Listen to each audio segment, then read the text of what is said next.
So, kamusta po mga ka-Streetwise? Ako po si Takeru Miyamoto at welcome po sa aking munting channel. So, mga kababayan, speaking of peking notaryo, di ba, ang point dito, no, nag-sworn affidavit nga po itong bitbit ni Marcoleta, no, na si Orly Gutesa. Tapos, merong notaryo doon at ang sabi daw peke. Yung nagsabing peke, yung mismo nakalagay doon na pangalan ng abogado. Peke daw po yun. Alam nyo, sumagot na po si Marcoleta. Diba? Si Marcoleta talaga sumagot. Diba dapat?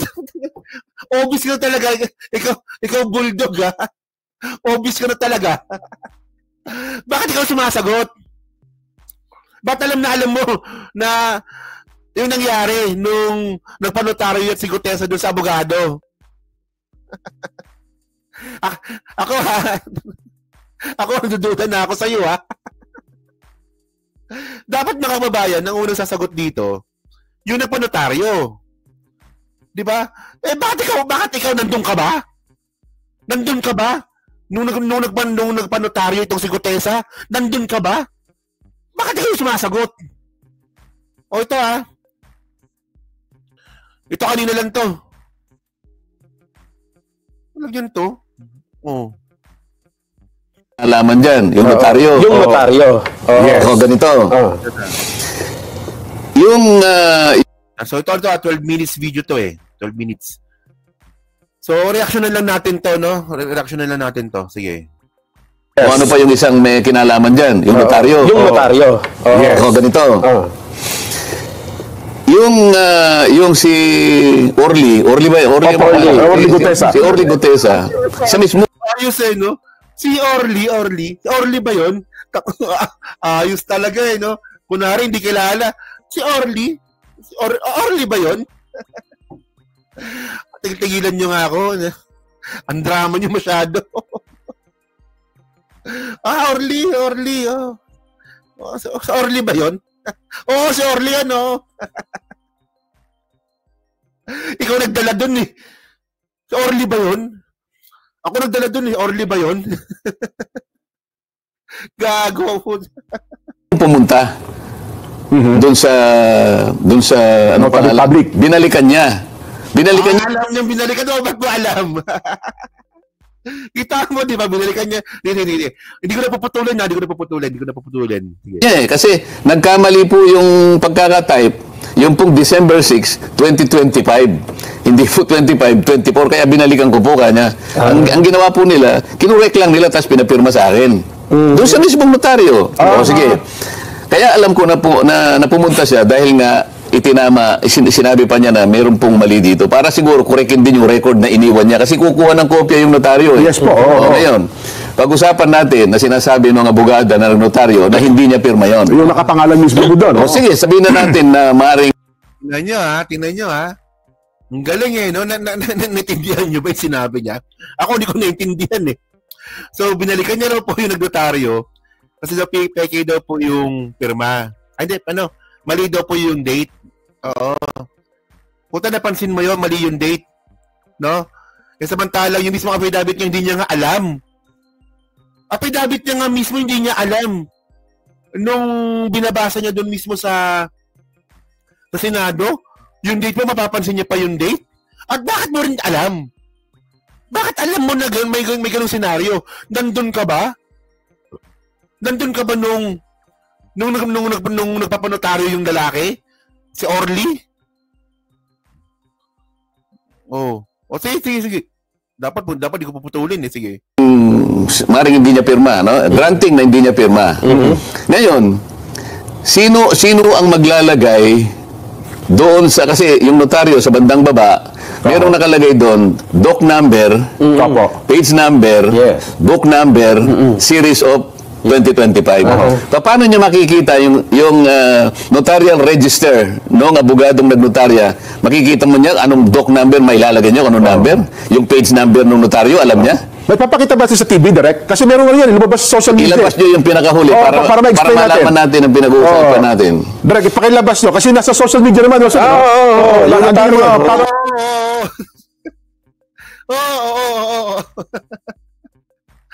Oo nga ba, Arlene, baka sinamahan niya siguro kaya alam niya, no? Nang sa ganun ay... Para malaman ng mga kababayan natin kung ano yung binabanggit natin. Opo. Di ba doon sa left side ng dokumento yung pinaka... Ang tawag doon, puta Marcoleta, rubber stamp. Rubber stamp po tawag doon. Wala yan. Di mo alam tawag doon. Rubber stamp. Rubber stamp ng law office. Kuka. Huli, napipirma ron yung notaryo. Merong doc number, page number, book number, series of yung year. Yes. Stampad pa yun eh. Di yun, ano? Sige po, hinahanap daw po, pagkatapos, yung sinasabi niya, yung notarial yung notarial details niya, hindi raw siya yun. Opo. Ibig sabihin, si Gutesa, kinuha niya yung stamp na yon, itinatak niya doon sa mismong lugar na kung saan siya magnonotaryo, saan niya kukunin niyo kung hindi bibigay sa kanya? Pagkatapos yung dry seal. Tangahan ka na naman. Alam niyo mga kababayan, yung ganung klaseng rubber stamp, 15 minutes lang po sa recto yun. 15 minutes lang po yun. Oo, sa recto. Alam ko po yun kasi eskwela ko malapit lang doon. Yes, isa pa yun. So, ibig sabihin, si Gutesa pumasok sa kanilang opisina, siyang naglagay ng dry seal. Kung yun ang pagbabatay natin batay sa kwento nila. Paano magagawa nung Gutesa? Gutesa. So, ibig sabihin, sila rin ang gumawa nun. Ngayon, kung sino man yung pumirma doon at hindi nga siya, pananagutan ng pananagutan ng abogado yun. Maamin na si Marcoleta na peke yung notaryo. Umaamin na. Sana mapakita para malinaw. Sige po. Alam ko meron tayo yan. Habang hinahanap yun. Umaamin na siya. Ngayon, ang palusot ngayon ni Marcoleta, yung rubber stamp totoo. Yung pirma, granting, baka peke.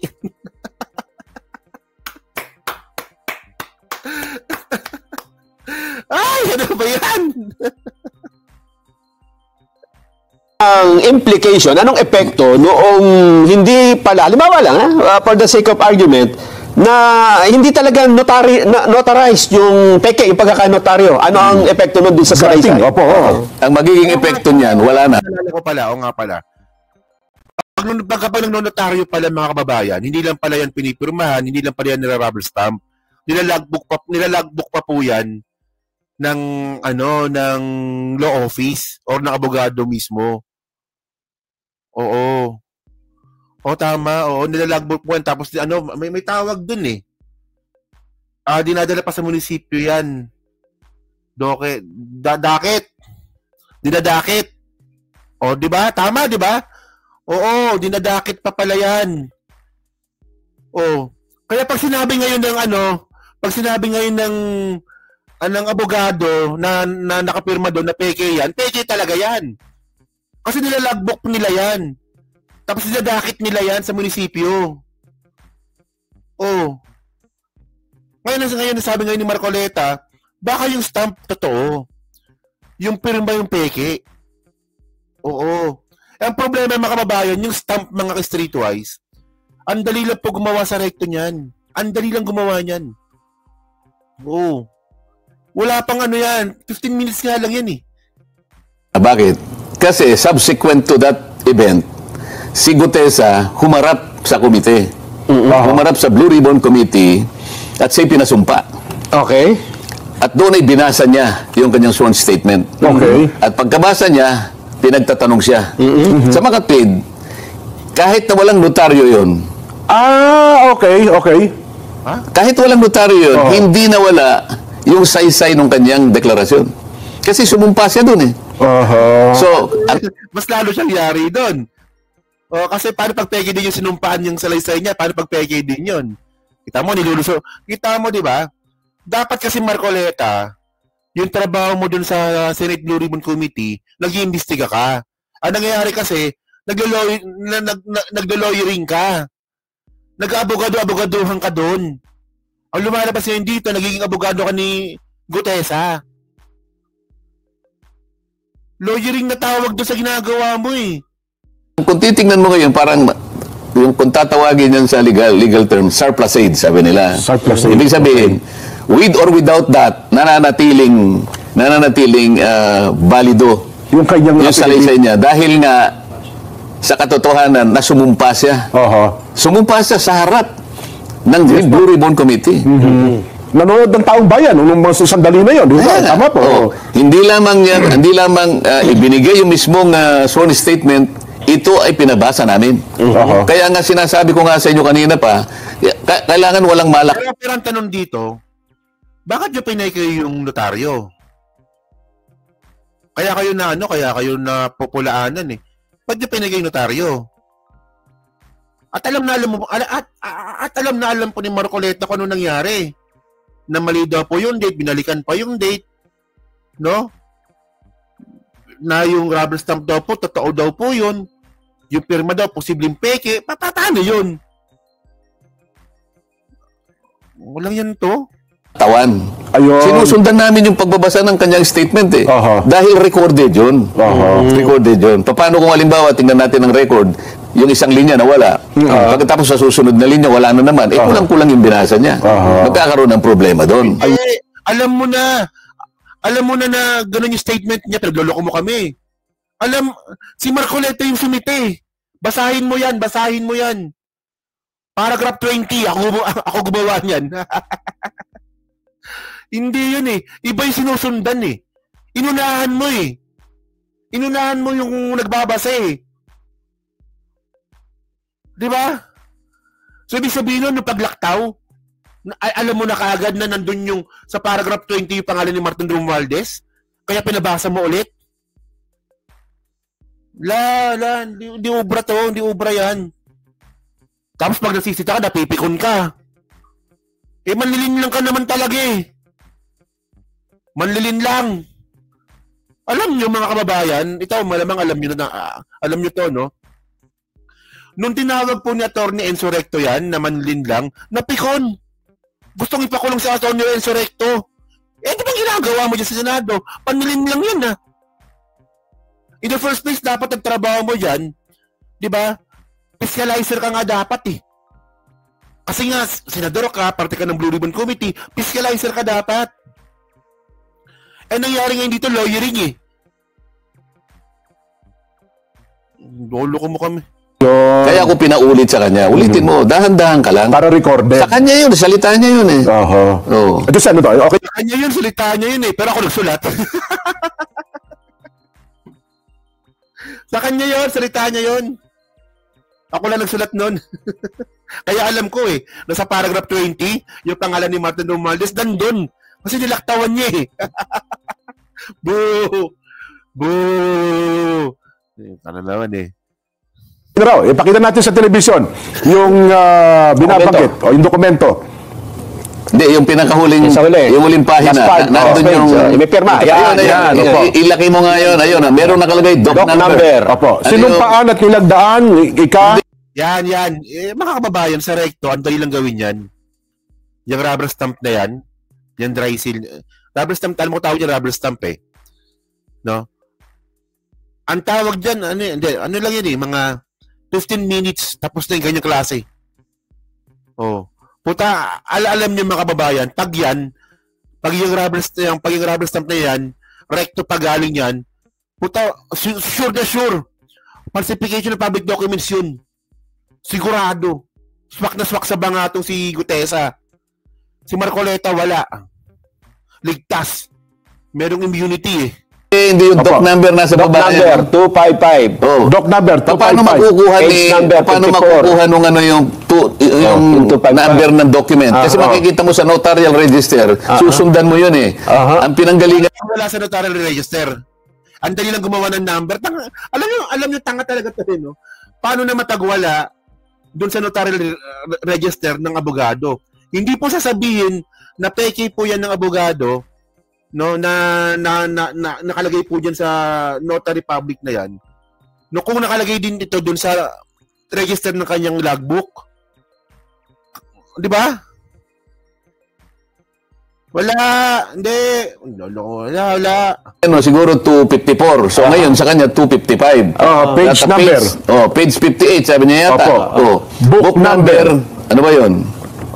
Hindi ko po maintindihan. Parang letter V. Saan kukunin ni Gutesa yan? Gutesa.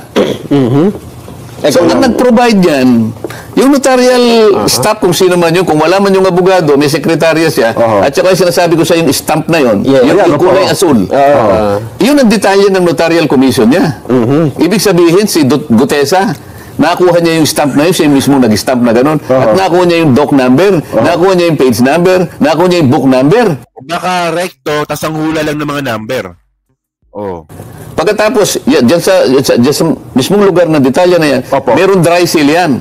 Or yung dry seal. Nakita niyo may dry seal? May dry seal. Sa mga tweet, pati dry seal, nakuha ni Duterte. Paano mapapasok yung opisina? Yun daw pong Kung pirma. sasabihin niya na hindi niya pirma, nasa sa kanya yun. Ayun. Pero, hindi po pwede Ano yung dry seal? si Duterte ang pumirma niyan kasi sila nang gumawa lahat eh. Ayun. Tapos May kasalanan dyan ang notarial kung sino man doon sa notarial office. Bakit? Pat mo pinayagan na mailagay lahat ng detalye na yan. Pakukuha ko yung kanyang notarial register. Pagka tumama dyan, ibig sabihin sila yung naglagay dyan. Hindi si Gutesa. Hindi ba matatamper yun, Sen? Halimbawa? Hindi matatamper yun. Tuloy-tuloy yung number niya. Kasi makikita. Hindi na tamper daw. Mamula lang ako, tampered na yun eh. pagkatapos ng isang buwan yan, o kung merong ganyan, i-report mo sa RTC na kung saan nakakuha ka ng komisyon. Ayun pala yun. Hindi po pwede yung mga iba dyan, naglalagay sila ng, yung mga gustong kumita, meron silang iniiwan na espasyo para yung ganung gusto magpanotaryo, nagkataon na sa araw, sa ganung klaseng panahon, kailangan, naglalagay sila doon. Post-dated, parang gano'n. Yung mga ganun, lalo na, alimbawa, yung mga 2 years na ganyan, nahanap ng ganyan. Ay, ngayon, mahigpit ngayon, kaya i-report mo yung notarial register mo. Alam niyo kasi mga kababayan, no? Ito eh. Ako nalalabuan pa rin ako mga kababayan eh. Kasi ganito, pag sinabi po ng abogado po, no, na peke po yung notaryo nga po ng dokumento ni Gutesa, syempre po, may ebidensya niyang peke yun. Di ba? Dapat po, hindi yan nakarecord doon sa logbook niya. Sasabihin ba ng abogado yon na peke yung notaryo kung nakalagay doon sa logbook niya? Mababalikan po siya noon. Ewan ko lang kung baka ganun katanga yung abogado, no, pero it doesn't make sense eh. No? Parang hindi eh. Kikita mo tuloy-tuloy yan. Opo. Sasabihin ako, yung notarial register ng abogada na yan. Opo. Ibig sabihin, tatama doon sa ginawa nila. Notarial register na ibig sabihin, nakuha ni Gutesa yung kanilang notarial register. Imposible yun. Nako, mamumroblema pa pala yung petetsy na yun pagka nagkataon. Makakala niya, hindi siya subject to disciplinary action. Kaya kung sasabihin... Lakas ng loob ni Marcoleta na magsalita ng ganyan eh, no? Yung subject of disciplinary action, malakas ang loob niya magsalita ng ganyan sa kapwa niya abogado kasi si Marcoleta may immunity po sa Senado.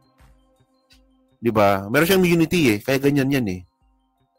Okay, hindi ko pirma yan. Maaari. Pero ikaw ang nag-facilitate para yung notarial details mo at saka lahat ng nakalagay doon, doc number, page number, book number, walang kinalaman yung Gutesa na yun. Kahit kailan hindi niya makikita at hindi niya alam kung saan niya kukunin yun. Maliban ako, sinabi yung sandali yan, nakugubang kanyang opisina, no? Imposible naman yun. At halimbawa, may nakapanood dyan at dyan din nagpanotaryo. At ipakita, dyan ka nagpapanotaryo, yan talagang pumipirma. At nangyari yung talagang gagawin natin dyan, kuntal para makita yung katwiran dyan. Yung notarial register, pasasabihin na natin. Wala yan. Lolo ko mo ako eh. Tama na yan. Walang iya kayo. Tama na. Niloloko nyo na kami. Kung mag-uusap, akala mo scripted eh, no? Putang. Well, by the way, mga kababayan, so ito na po yung palusot nga po ni Marcoleta. Okay? So kayo ba, naniniwala ba kayo sa ganyang palusot ni Marcoleta? Na actually, no, ang daming tanong doon kasi in the first place, paano mo nalaman na gano'n yung naging senaryo? Malamang nandun ka. Malamang nandun ka nung nagpanotaryo. Alam mo eh. Ewan ko sa'yo na. So, kayo ba naniniwala ba kayo kay Marcoleta? Oh, no? O naniniwala ba ako sa palusot niya? Okay, dyan sa Team Replay, no? So, pa-comment lang po sa baba. Binabasa ko pong lahat yan. At syempre dyan po sa Team Replay, no? Pa-like, pa-subscribe. Hindi ka makalabisan. Pa-share na rin po ng video po na to, no? So, 1,000 po yung like natin, ha? So, 2,700 po tayo ngayon. So, pengi po ako ng like. Pa-like naman po. Panadag po ng 1,000 na like po na yan. Yan, so, thank you mga kababayan. And then, last topic tayo. Pag-usapan natin itong last topic natin.